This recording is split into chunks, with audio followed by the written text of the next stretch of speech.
these American men, these black men, and it's happening here in the UK. I'm not saying the passport bros, but it's happening here in the UK where black men are constantly degrading their kind, which I think I wanted to give an analysis, right? And it's a psychoanalytic analysis. What we need to understand what racism is. You know, what is racism?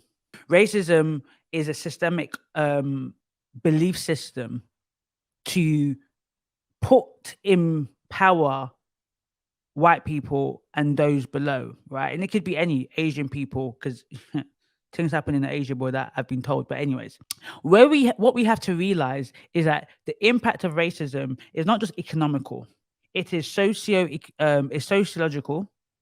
It is also psychological. When a white person is racist, what's happening to them intrapsychically, and what I mean is internally, is that the disgust, the fear that they have of death, of being annihilated, gets projected onto a black person, onto the other. Let's call it the other, right? And unfortunately, what happens because of the environment that the other is in is that they identify with that inferiority and then begin to believe it themselves. When white people came to Africa, they realized something. They realized this is a gold mine and we need to control it because what bolsters up racism, what sustains racism is power, greed, and pride. That's what sustains racism. That's what sustained slavery. That is what sustains it.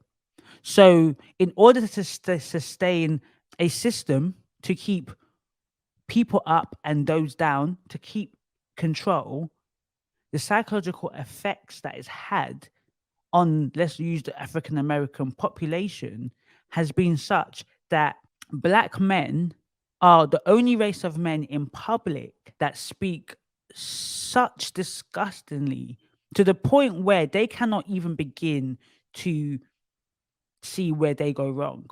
Anything you throw at them, if you talk about, well, black men are not in the household at X%, they'll say, well, the pandemic, Joe Biden did that law where we're incarcerated.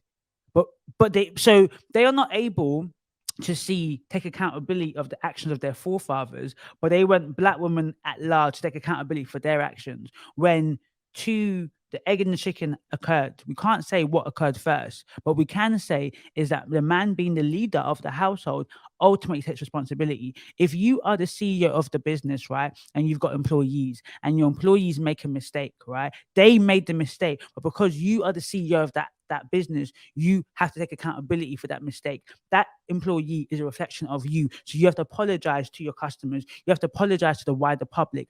That is how it operates. Is it frustrating? I can say it as myself.